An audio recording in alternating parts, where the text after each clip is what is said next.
Hi, Paul Sakis, we're back.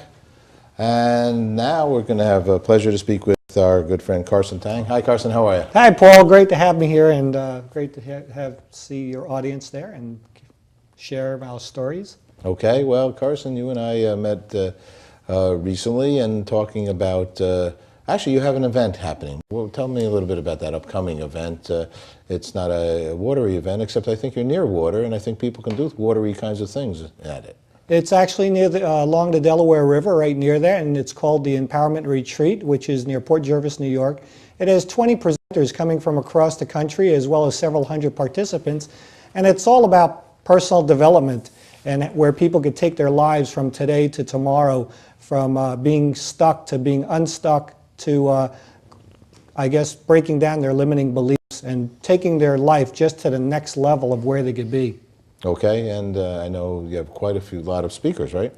We have a whole bunch of speakers, including Tony Robbins' son, Jarrett Robbins, Steve Linder, who's a master practitioner in NLP, Marcia Martin, who's a partner with Jack Canfield in creating the Transformational Leadership Council, a whole slew of different people who will talk about and help people work on issues regarding personal development, career, business, finance, relationships, spiritual, as well as health. All righty, good. Well, Marcia says hello. I spoke with her yesterday. We set up a time to interview about this and meet when she comes in. And Good News Broadcast actually is a partner with Chicken Soup for the Soul. Fantastic. And has been doing lots of things over the last, I don't know, 10 years. So that's all good. So, but one of the things that I said, suggested, why don't you come in and share on the Water Hour, is your outreach of environmentally friendly, kind places to take people, I believe. And we're going to show some video. Well, actually, tell us a little bit about the video. I don't know what parts we'll put in yet, but tell us about what that is for you. Well, my background is creating experiential event marketing initiatives, which involves taking people all over to different places which push their limits and create a memorable event for them. And the places that you'll see on the video which I brought are some places which include Utah, the Yosemite, and Canadian Rockies. And the interesting thing about that is in itself it's not water driven, but what has shaped the landscape that you see there is water.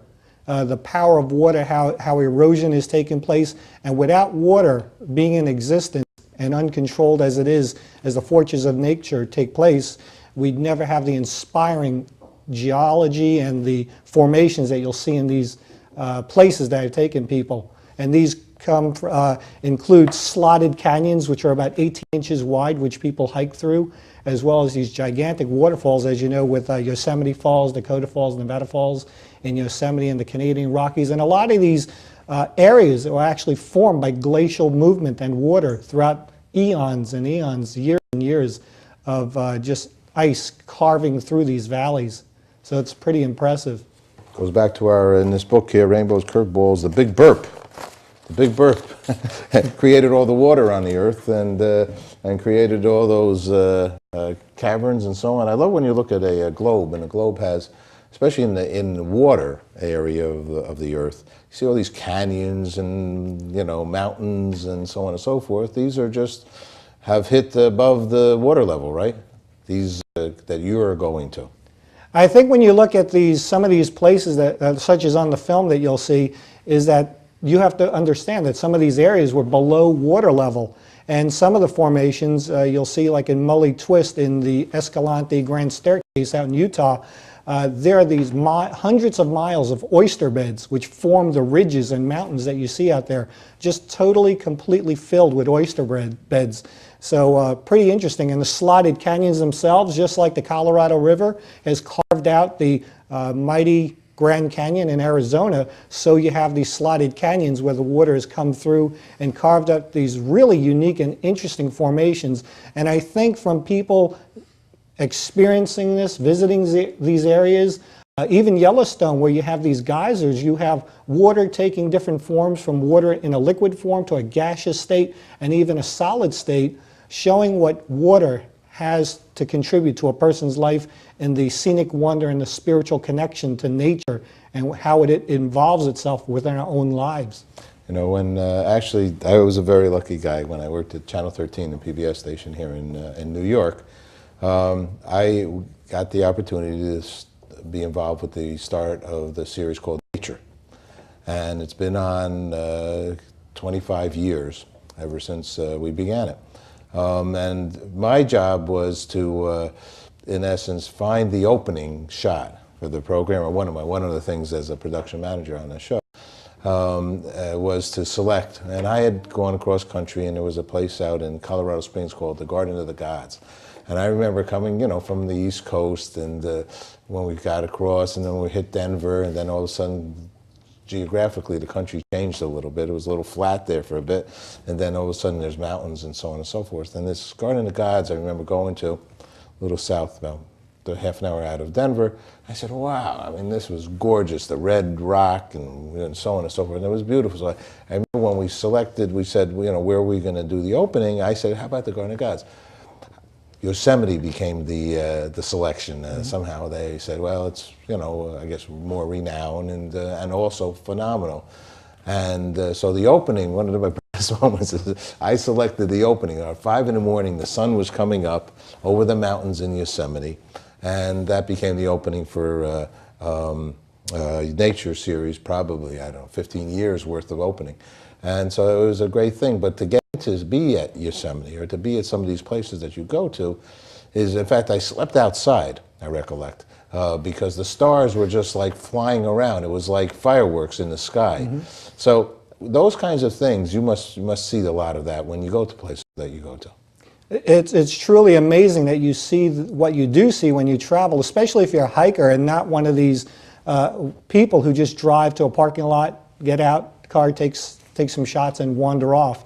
When you really go hiking into these areas, you get to see pretty much up close a lot of the history and the geology, which dates back hundreds of millions of years. And when you're talking about these areas where you have layers upon layers of history, it's really amazing. It's like going down in the Grand Canyon, Arizona, or even in the sedimentary areas in Utah, or even at the mountaintops when you go to Canadian Rockies and you see these glacial formations, such as, if you take, for example, the Columbia ice field, which flows down one part called the Athabasca Glacier, which comes out, and actually people could walk on that, and to understand that you're standing on this glacier, which is about maybe taller than the Empire State Building beneath your feet, is pretty amazing. And to know that that glacier, because of global warming, is receding each year by an immense amount, but since the time we've measured it out to the ice field where the parkway is, it's receded hundreds of feet. But it's truly amazing that this water, which constitutes 2% of the potable and drinkable water on this earth, is disappearing and being polluted.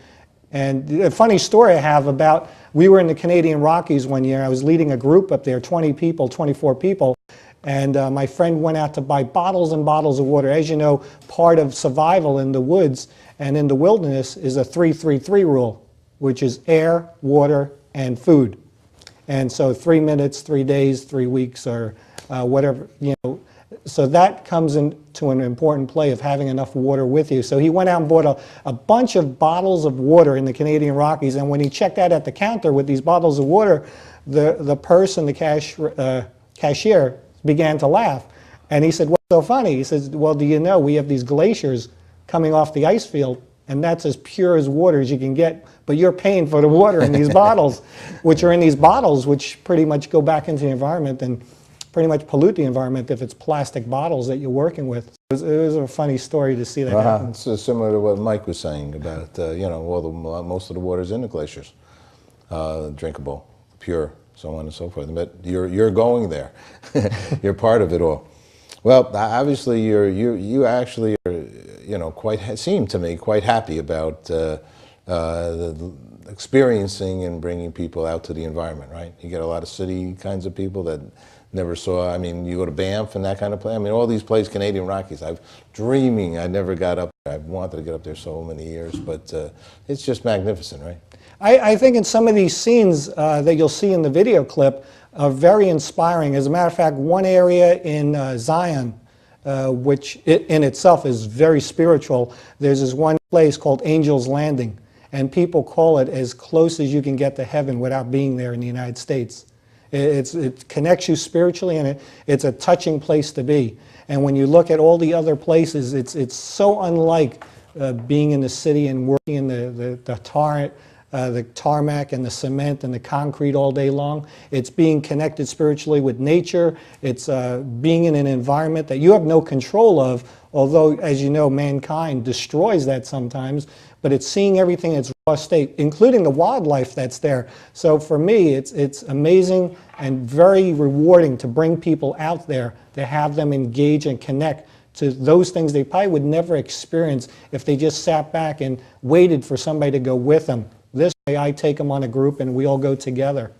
All right, it sounds beautiful. Great. So how would somebody get in touch with you to do that or to get involved with something like that? Well, if you want to participate in thousands of trips that we have actually free for members, we have an organization called the Appalachian Mountain Club, which is outdoors.org, www.outdoors.org. And I also do my own events through powermastery.com, www.powermastery.com, which does events which give you the experience of being there in nature, of things that push you to your limits, to really experience what life could be about beyond where you've been in your life as it is now. Sounds good to me, Carson. Thank you very much. Thank you. Okay, Great. let's take another commercial.